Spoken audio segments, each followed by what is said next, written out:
It's Mezcal Monday, and today we're going to be taking a look at and doing a tasting review of Pluma Negra Mezcal right here on the Tequila Hombre, coming up next.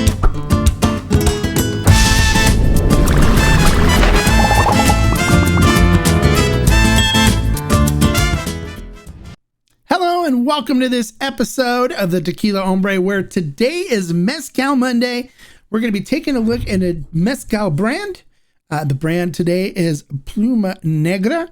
So today we're going to be taking a look at all four of their expressions that they have, their varietals. Two of them are Espadín. One is a 40%, one is a 48%. And then we also have a Tempestate, and we have a Tobana, which is down below, which I will bring up later. Okay, so we've got four mezcals we're going to go and review for you guys today.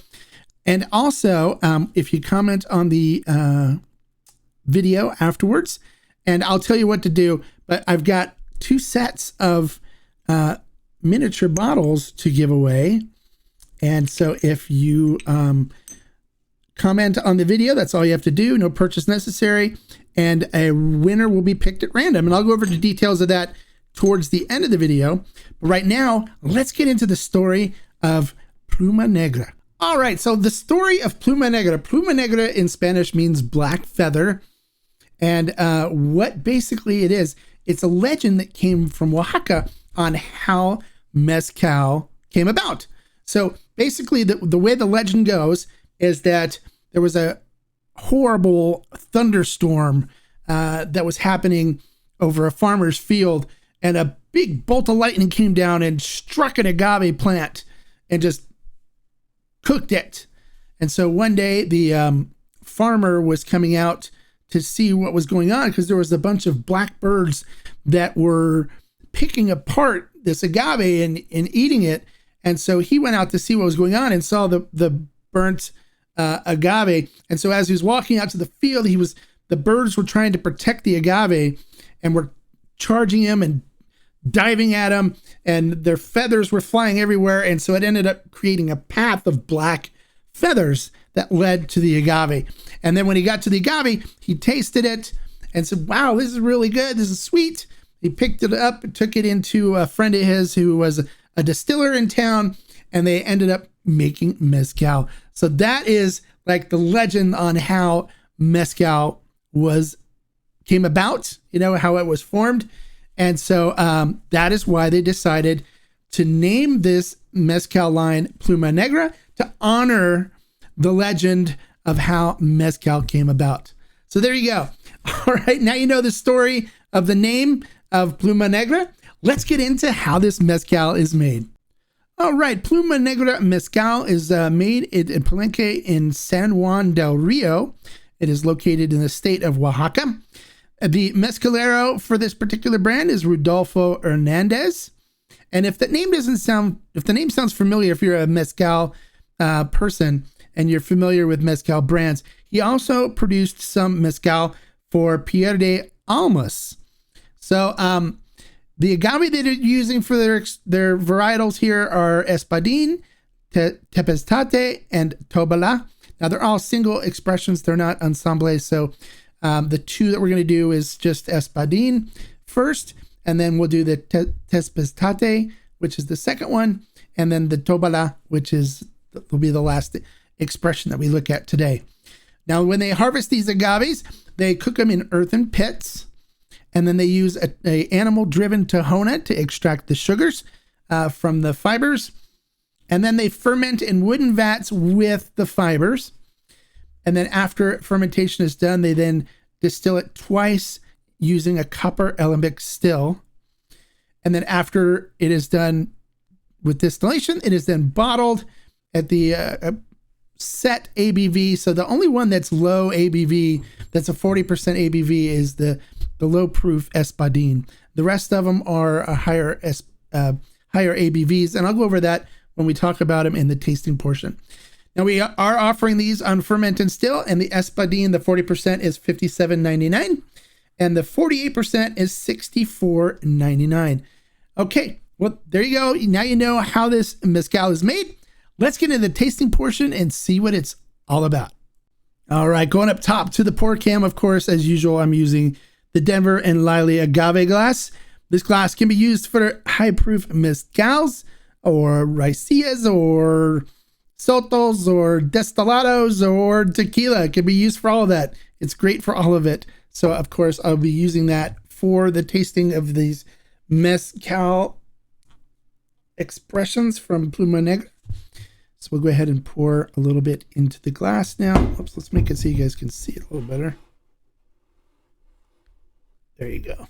All right, here we go.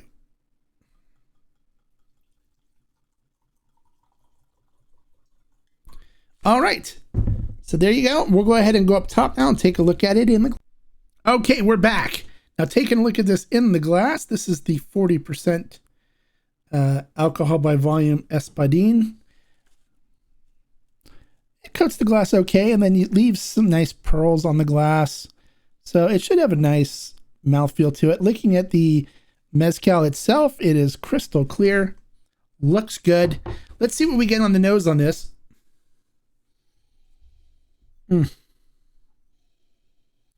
I'm getting mostly citrus that comes through on this, like a mix of like orange and grapefruit, because it has a little bit of a tart fruitiness coming through on it, but definitely along the lines of citrus. Just a hint of smoke, but not a whole lot, just like a tad bit, barely detectable, like barely there. All right, so the nose smells really good, very inviting. So let's see what we get on the flavor profile.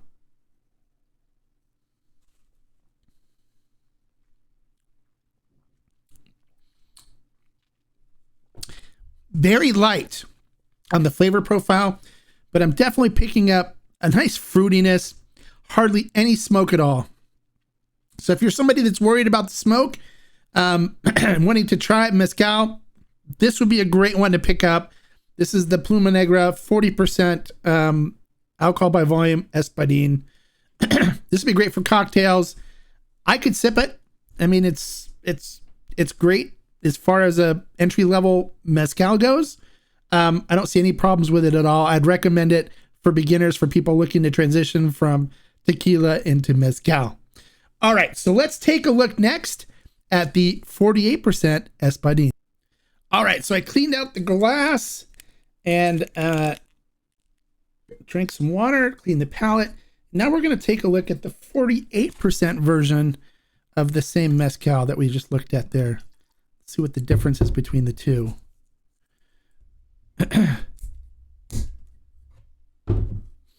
All right. On the nose, it is very much the same on the nose. A little more pronounced on the citrus. I always like the higher proof better than the lower ones when it comes to mezcals. I enjoy the higher proofs a lot more. And this one definitely has a lot more pronounced citrus coming through on it. All right, let's see what we get on the flavor profile.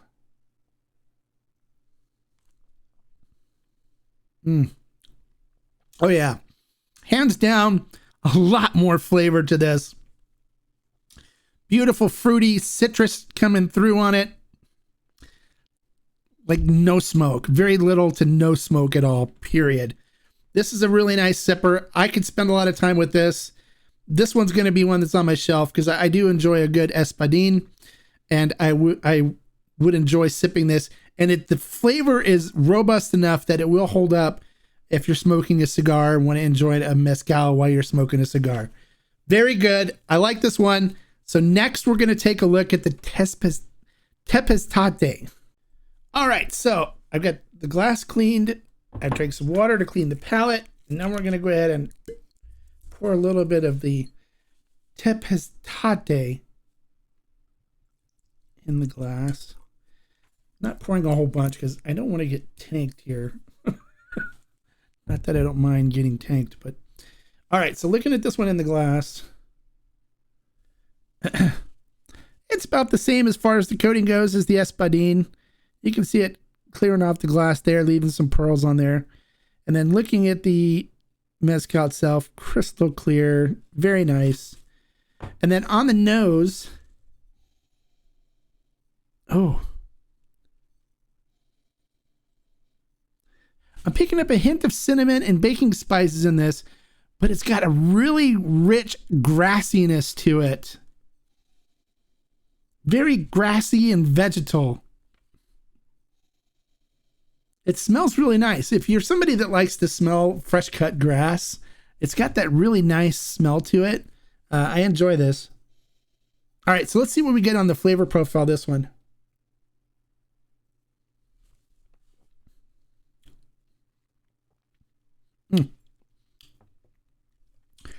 Very nice sweetness that starts out in the beginning. So it's very rich, like cinnamon and baking spices coming through on the beginning with this really robust sweetness. And then it follows with a vegetal grassiness that comes through, which kind of balances out the sweetness that's in there. So it's not overly sweet, but I like the way the sweetness and the grassiness balance each other out on this. Makes it very enjoyable. I would enjoy sitting down and sipping this one, and it would even go nicely with a cigar. I love having a good cigar with a good mezcal or tequila, and I think this one would be great with a good cigar. Very tasty if you're a tepestate person. I've had some from some other brands, and I think this one is right up there with the best of them. It's a really nice tepestate. They did a great job with it. So I like this one a lot. All right, let's finish up with our last expression. Next, we'll be doing Tobana. All right, I'm back. Took a drink of water to clean the palate. Now got the glass cleaned. And now we're going to be checking out the Tobana. Now, I love Tobala. Tobala is one of my favorite agave, although it is typically a wild agave and not super sustainable. So if you're somebody that cares a lot about sustainability, then the Espadín is the best route to go. And their Espadín is still very good. I enjoy it a lot. But I love a good Tobala, so I'm interested to see what this one's like. So looking at it in the glass, this one coats the glass a lot better than the previous. You can see some of the tears coming down, and then it breaks. See, it breaks there, and it'll leave pearls on the glass, so it looks good. And looking at it in the glass, it is crystal clear. I took a little heftier of a pour of this one because I really do love a good Tobana. All right, so on the nose, oh, smells so good. On this one, I'm getting a fruitiness coming through, a sweetness, like a cinnamony sweetness coming through with like baking spices, like cloves. The fruitiness is more in lines with like plum. And then I'm getting chocolate on the nose. And I love chocolate. And I can smell chocolate a mile away because I am a chocolate addict. Okay, when I asked my wife to marry her, I told her there was only one thing I love more than chocolate, and that was her. And that's still true to today. I love chocolate, but I still love tequila and mezcals and agave spirits as well. But chocolate, and this has got chocolate in it. Chocolate smell, not actual chocolate, but it's got a chocolate notes on the nose. And so I'm guessing it's going to be on the flavor profile, but we'll see. All right, so let's check out the flavors.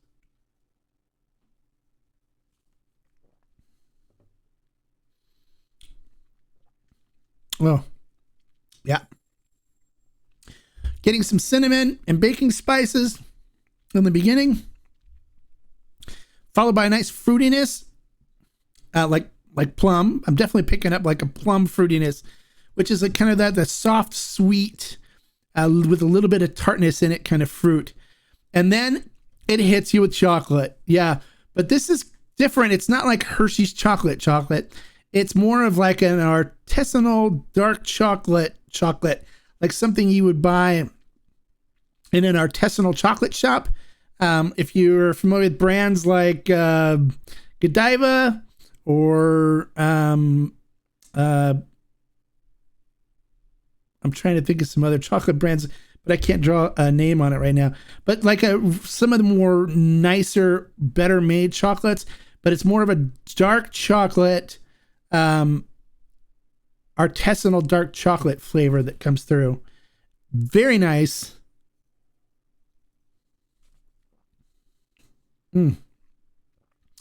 I could definitely spend a lot of time with this. And it would hold up beautifully with a cigar. So of the 4 different expressions that I've tried today, the Tobana is my favorite. As far as the brand goes on a whole, how would I rate everything? I'd give them a 4 agave. I definitely think if you're a mezcal drinker, this should be sitting on your shelf. You would enjoy it. I think they've done these expressions very well.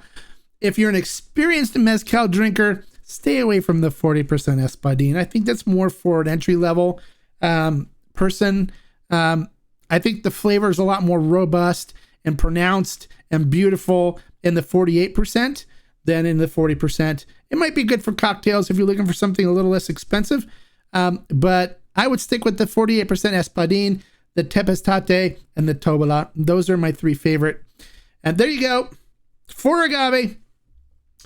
Now, if any of the flavor profiles of any of these sound interesting to you, comment below and let me know which expression sounded like it's best suited for what you're looking for. Okay? Give me a like for the information I shared. And more importantly, don't forget to subscribe. So anytime I post a video like this one or have a live stream pop up, you'll get the notification if you go down below and click the subscribe button and the bell next to it for notifications. And then you'll be notified anytime I post a new review, as well as when we go live on our live streams. All right, so in order to win one of these, just comment below, like I said, on which expression sounded like most interesting to you.